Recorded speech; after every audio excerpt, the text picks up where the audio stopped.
Hello all, welcome to this session. In this session, I am going to answer one of the Java interview questions. That is, what is the difference between a class and an object in Java?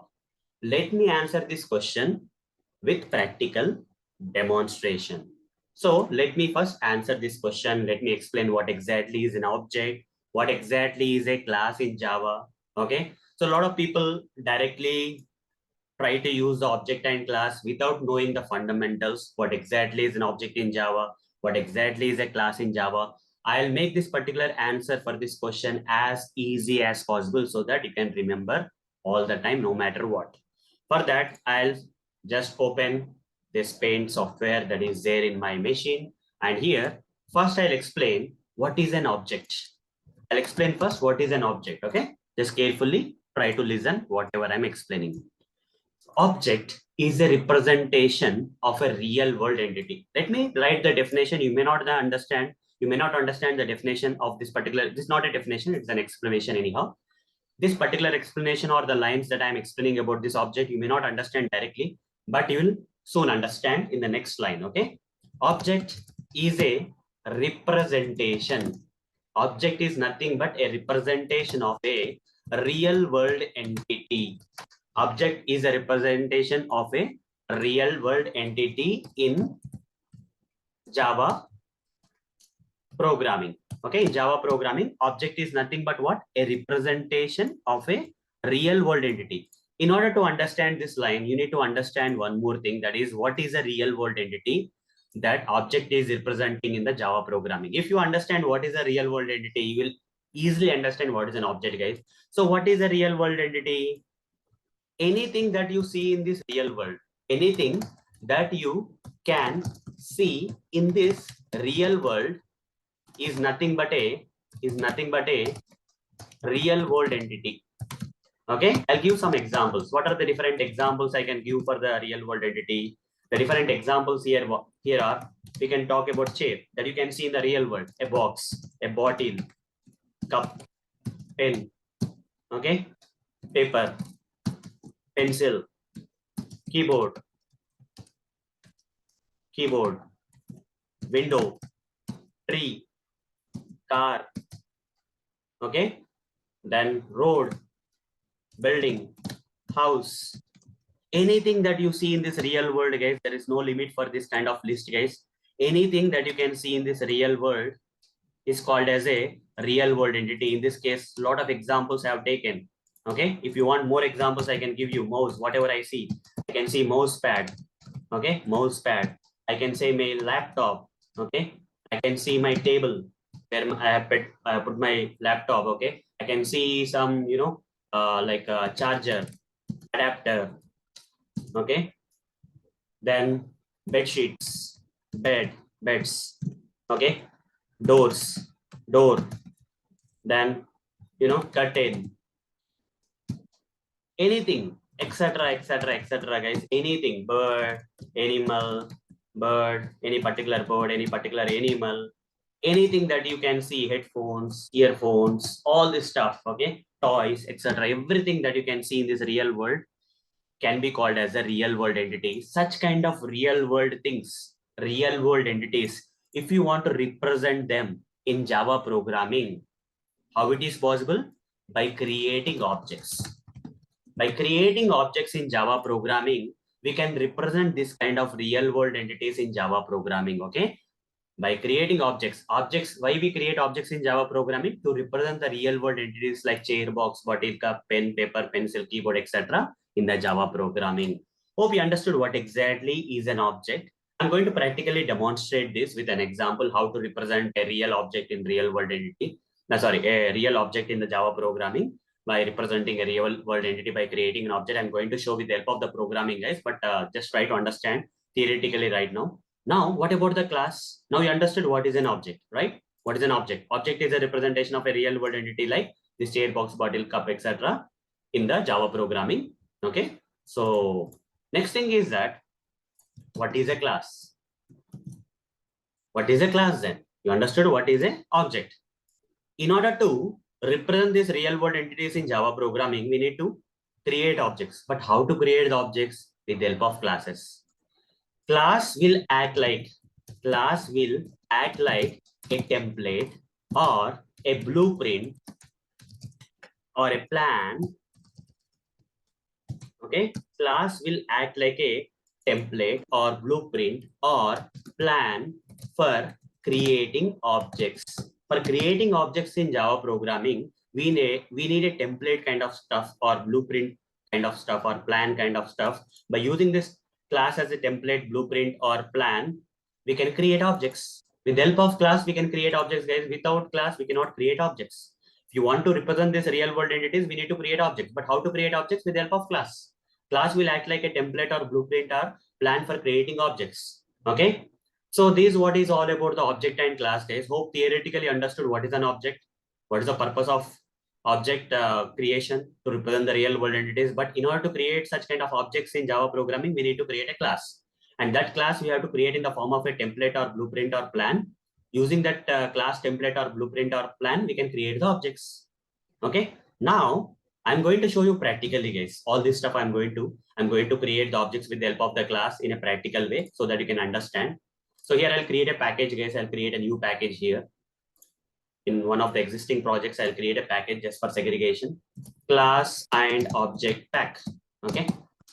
And in this, I'll create a new class. I'll just create a new class, guys. I'll just name this class as, let's say, car class. I'll just name this class name as some random name. I'm giving car. I want to create a template for a car, guys. Okay.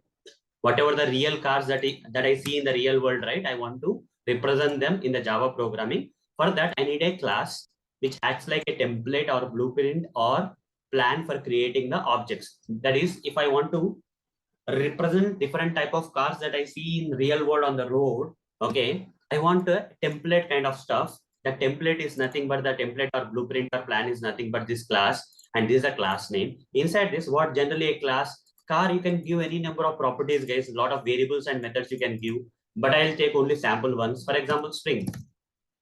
Okay, string, company of the car, string, model of the car, then double, mileage of the car, int, price of the car. Like that, you can give any properties, guys. Like this, some properties I gave. Okay, then company of the car, model of the car, mileage, price. Generally, these are the major ones that we generally look at when you are purchasing a particular car, right? These are the major properties that you will see, these major variables. But these are not the limited ones. For car, a lot of things will be there. Number of wheels will be there. Color of the car will be there. Height of the car will be there. Width of the car will be there. What is the type of the engine? Okay, how many seats are there? Is it automatic or manual, or it is petrol? What is the gas, like petrol or diesel or CNG, or what exactly type of thing that it will use to run the car? Okay, and many other stuff, guys. Okay, whether it is sedan type or SUV type, many properties I can give, but I don't want to make it complex. I'm just simply creating a simple class with some properties, guys, some sample properties. And along with these properties, okay, I'm going to create a methods, guys. Okay, so public void start car method I'm going to create, and here I'll simply write down system.out.println. Okay, car having plus company, car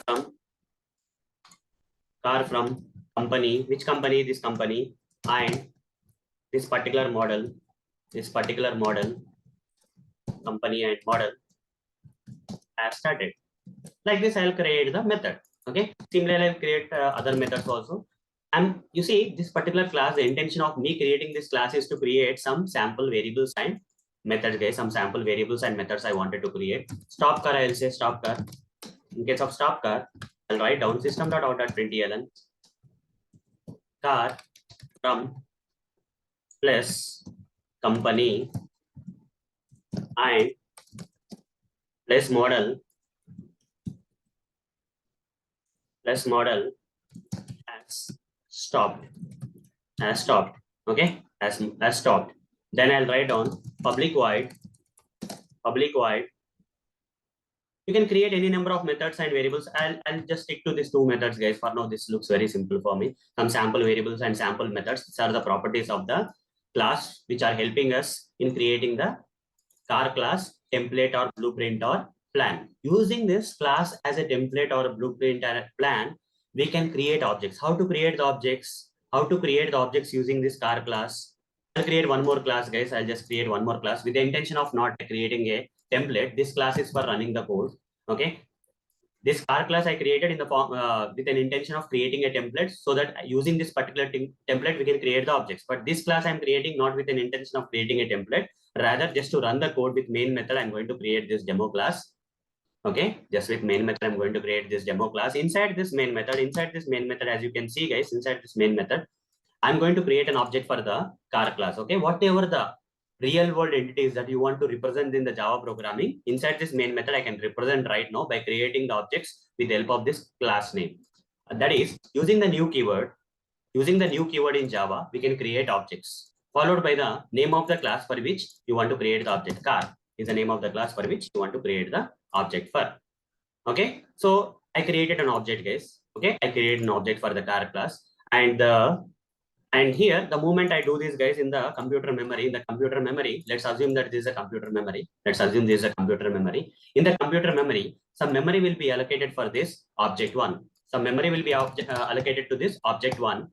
Okay, some memory will be allocated to this particular object one.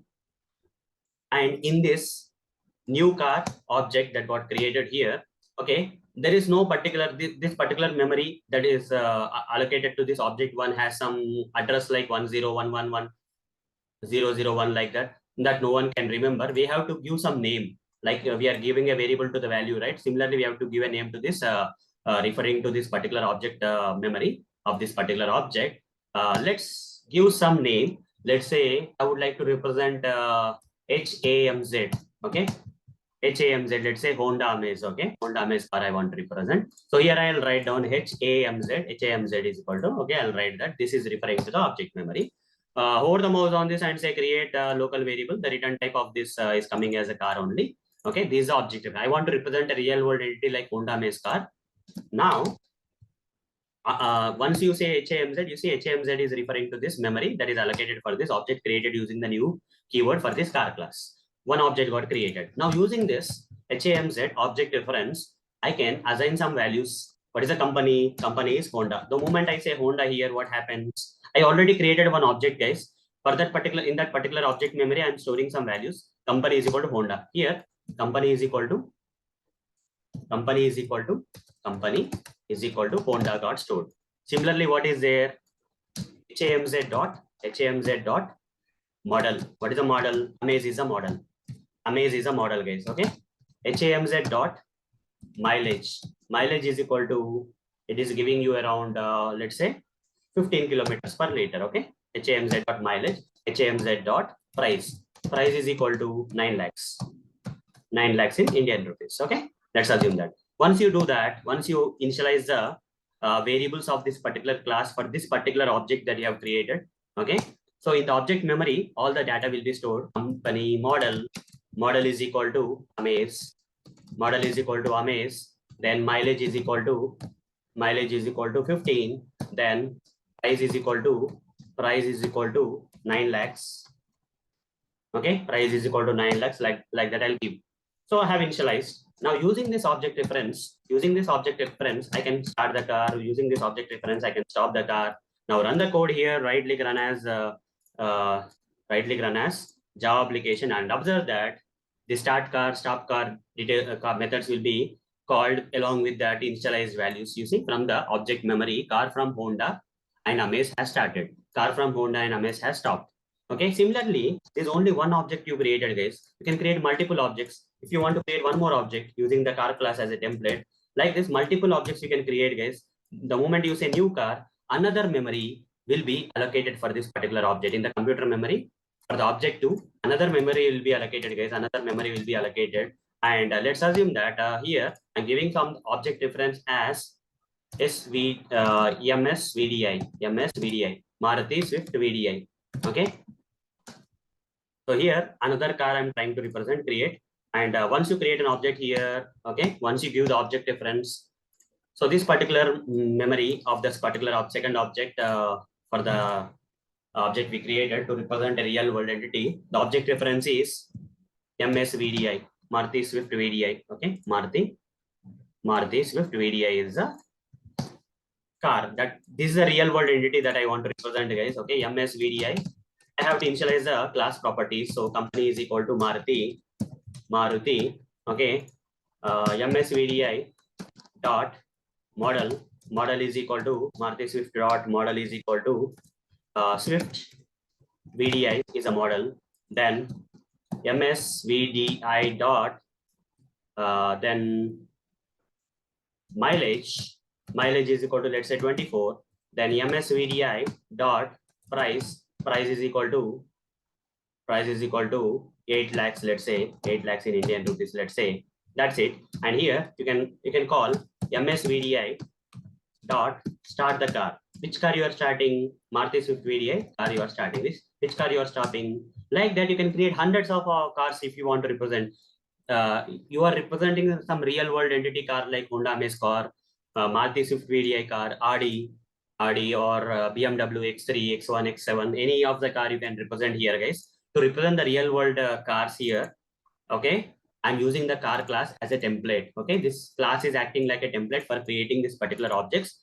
The moment they are created here in the company is equal to Maruti, then model is equal to Swift VDI, then mileage is equal to 24, then price is equal to 8 lakhs. Okay, they will be created. Done. This is how we can create the number of objects, guys. Okay, to represent the real world entity, we have to objects are nothing but a representation of real world entities in Java programming. You see, we got the proper output. And to create such kind of objects, we have to create the classes which look like template or blueprint or plan for creating such objects. Okay, hence let's go back to the theory here. Object is a representation of a real world entity like Honda Amaze and Maruti Swift VDI in Java programming. You can create different type of objects, guys. Okay, not only cars and all. Okay, anything that you can see in the real world, all these kind of examples you can represent in real world. This kind of real world entities we can represent in Java programming.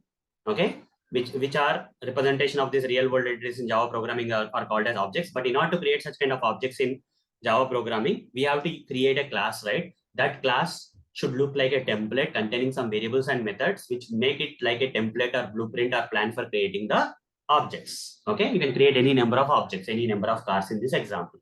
So hope, guys, with practical demonstration and theoretical explanation, you got the answer for this question. If you want to practice this particular code and take a screenshot of this particular code, you can take, guys. I'll just wait for a while. You can take the screenshot of this particular code, guys. Okay, so here we have the car class template which is used for creating the objects, and here we have created the objects to represent the real world entities. Okay, so hope, guys, you have taken the screenshot of this particular code so that you can later practice in your computer machine. So that's all for this session. Thank you. Bye-bye.